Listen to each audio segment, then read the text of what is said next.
नाजरीन, हम इंसान कितनी ही तरक्की क्यों ना कर लें और कितने ही एडवांस क्यों ना हो जाएं, लेकिन हमेशा हम अल्लाह की कुदरत के सामने छोटे ही रहते हैं।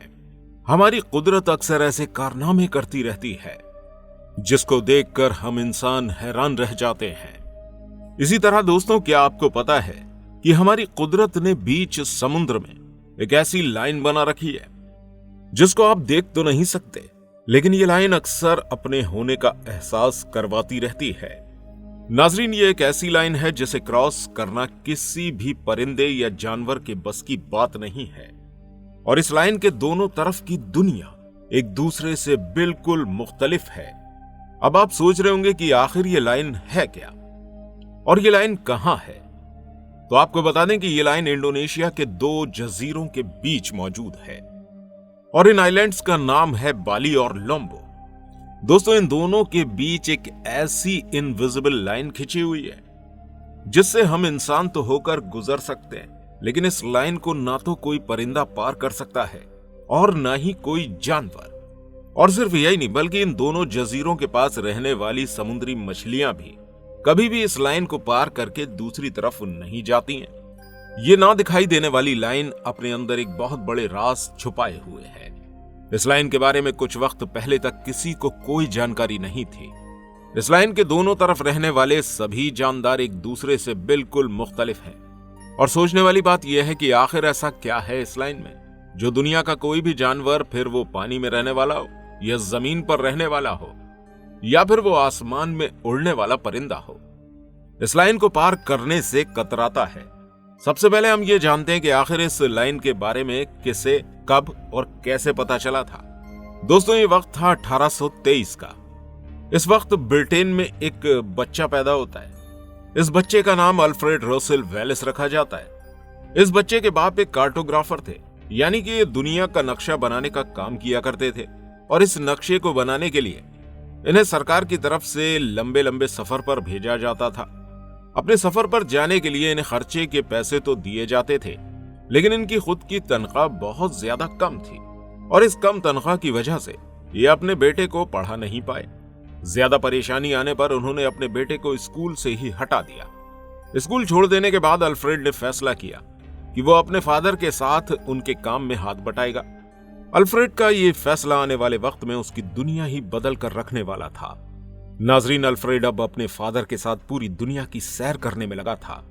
उस वक्त इंसानों के पास इतनी ज्यादा टेक्नोलॉजी नहीं थी, इसलिए नक्शे को इधर उधर घूमकर अंदाजे से बनाया जाता था। अल्फ्रेड जब अपने फादर के साथ दुनिया की सैर पर जाने लगा तो उसे दुनिया की खूबसूरती से काफी ज्यादा लगाव हो गया। अल्फ्रेड जब भी किसी जगह जाता तो वो उस जगह पर मौजूद पेड़ पौधे, जानवर और वहां की आबो हवा के बारे में सब कुछ अपनी डायरी में लिख लेता था। जब अल्फ्रेड बड़ा हुआ तो उसने अपने फादर को छोड़कर खुद अकेले ही दुनिया की सैर करना शुरू कर दी। इसके इस काम को देखकर गवर्नमेंट ने इसे स्कॉलरशिप भी दी। इस स्कॉलरशिप के जरिए अल्फ्रेड ने पूरी दुनिया देखने का इरादा कर लिया। दुनिया के सफर पर निकलकर जब अल्फ्रेड इंग्लैंड पहुंचता है, उसके बाद ये इंडोनेशिया की तरफ निकल गया। और नाजरीन, याद रहे, इस वक्त इंग्लैंड कोई देश नहीं था, बल्कि इस जगह को मलाका आइलैंड के नाम से जाना जाता था। और इसी तरह एक दिन अल्फ्रेड इंडोनेशिया के एक आइलैंड बाली पर पहुंच गया। यहां आकर अल्फ्रेड हैरान रह गया। उसे यहां मौजूद जानवर और परिंदे सभी काफी ज्यादा पसंद आए। उसने हर चीज के बारे में अपनी डायरी के अंदर लिख दिया। इस आइलैंड पर कई सारे टाइगर, गैंडे, तोते और हाथी वगैरह मौजूद थे। और भी कई तरह के जानवर और परिंदे अल्फ्रेड को काफी ज्यादा पसंद आए। इस पूरी जगह को देखने के बाद अल्फ्रेड ने यह नक्शा बनाया और यहां मौजूद चीजों के बारे में अपनी डायरी के अंदर लिख दिया। यह सब करने के बाद अल्फ्रेड अपनी नाव में बैठा और यहां से सिर्फ 35 किलोमीटर दूर दूसरे आइलैंड लोम्बो पर पहुंच गया। लेकिन जब अल्फ्रेड यहां आया तो इस आइलैंड पर मौजूद परिंदों और जानवरों को देखकर वो हैरान ही रह गया। यहां अल्फ्रेड के साथ इसके और भी साथी आए हुए थे, और ये लोग भी इन दोनों आइलैंड के बीच इतना बड़ा फर्क देखकर काफी ज्यादा हैरत में थे। दोस्तों, इन दोनों ही आइलैंड में सिर्फ और सिर्फ 35 किलोमीटर का ही फासला था, लेकिन इसके बावजूद भी इन दोनों आइलैंड पर रहने वाले जानवर और परिंदों में काफी ज्यादा फर्क था। यहां ना तो कोई टाइगर था, न गेंडा, न हाथी और न वो परिंदे जो दूसरे आइलैंड पर मौजूद थे। इस आइलैंड पर कई सारे कंगारू रह रहे थे। इसके अलावा और भी कई तरह के खतरनाक जानवर यहां पर मौजूद थे। साथ ही साथ कई सारे मैमल्स भी इस आइलैंड पर मौजूद थे। और यहाँ उड़ने वाले परिंदे भी बाली के आइलैंड पर उड़ने वाले परिंदों से बिल्कुल मुख्तलिफ थे। अल्फ्रेड ये देखकर काफी ज्यादा हैरान था। उसे ये समझ नहीं आ रहा था कि सिर्फ 35 किलोमीटर दूर मौजूद आइलैंड में इतना फर्क कैसे हो सकता है। अल्फ्रेड इस बारे में ज्यादा जान पाता इससे पहले ही उसे यहाँ मौजूद मच्छरों की वजह से मलेरिया हो गया और वो इसी आइलैंड पर एक कमरे में रहकर आराम करने लगा। दोस्तों, बीमारी में मिले इन दिनों में उसने इस मामले पर काफी ज्यादा गौर और तवज्जो दी।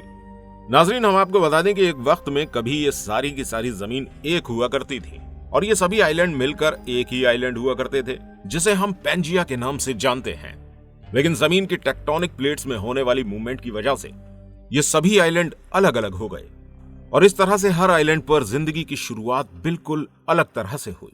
नाजरीन, बाकी सारे आइलैंड पर जिंदगी एक जैसी ही थी, लेकिन ऑस्ट्रेलिया का आइलैंड टेक्टोनिक प्लेट में होने वाली मूवमेंट की वजह से काफी ज्यादा दूर जा चुका था और इसी वजह से यहाँ की जिंदगी पूरी दुनिया से काफी ज्यादा अलग थी।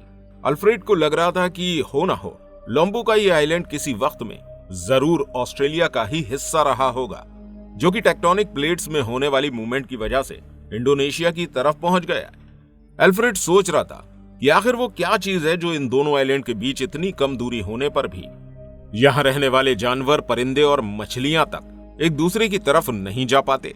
दोस्तों, अपनी बीमारी के दौरान मिले वक्त की वजह से अल्फ्रेड को उसके सवाल का जवाब भी मिल गया। वो जानवर जो इन दोनों आइलैंड पर रह रहे थे वो समुद्र को पार नहीं कर सकते क्योंकि वो एम्फीबियंस नहीं हैं, यानी कि वो जानवर जो जमीन और समुद्र दोनों में एक साथ रह सकते हैं। और यही वजह थी कि ये मैमल्स एक जगह से दूसरी जगह नहीं जा पा रहे थे। इस तरह से इन दोनों आइलैंड के जानवर एक दूसरे की तरफ नहीं पहुंच पाते थे। दोस्तों, इस तरह से ये बात तो हल हो गई, लेकिन अब बाकी थे यहाँ रहने वाले परिंदे कि वो इस इनविजिबल लाइन को क्रॉस क्यों नहीं कर पाते हैं। जब इन पर रिसर्च की गई तो पता चला कि यहाँ रहने वाले परिंदे नॉन माइग्रेटरी परिंदे हैं, यानी कि वो परिंदे जो लंबी उड़ान नहीं भर सकते, बल्कि ये परिंदे जहां पैदा होते हैं वहीं के कुछ किलोमीटर के इलाके में ही रहते हैं और वहीं रहकर अपनी पूरी जिंदगी बसर कर लेते हैं। दोस्तों, दुनिया में मौजूद दूसरे परिंदे अपनी रिहाइश से 10-10 किलोमीटर दूर तक उड़ान भरते हैं और वापस अपनी जगह पहुंच भी जाते हैं। इन दोनों ही आइलैंड पर ऐसा कोई परिंदा नहीं है और यही वजह है कि इन दोनों आइलैंड पर रहने वाले परिंदे एक दूसरे से काफी ज्यादा मुख्तलिफ हैं और यही वजह है कि हवा के जरिए भी कोई जानवर इस लाइन को क्रॉस नहीं कर पाता।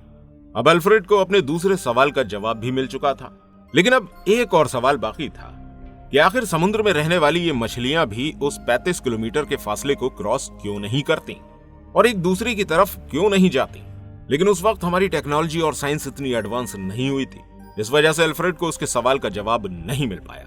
लेकिन बाद में साइंटिस्ट को पता चला कि टेक्टोनिक प्लेट में होने वाली मूवमेंट की वजह से जमीन से लावा भी निकलता रहता है और जब दो जमीनी टुकड़े आपस में मिलते हैं तो पहाड़ भी बन जाते हैं और ये पहाड़ भी अपने अंदर से लावा निकालते हैं और ऐसे ही कुछ पहाड़ समुद्र के अंदर भी हैं। ये अल्लाह की बहुत ही अजीब और गरीब कुदरत है।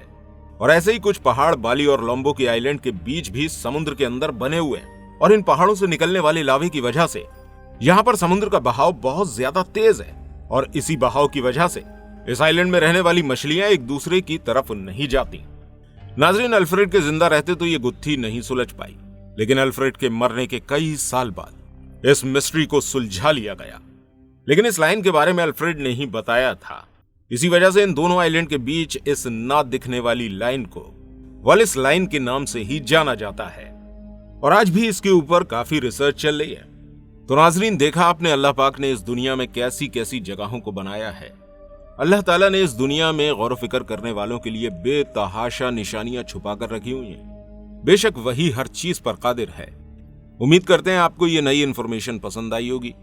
अगर आप इस तरह की और भी इंफॉर्मेटिव वीडियोस देखना चाहते हैं तो हमें कमेंट करके जरूर बताइएगा और एंड स्क्रीन पर जो आपको वीडियो शो हो रही है इस वीडियो को भी जरूर देखिएगा। हम आपसे वहीं मिलेंगे।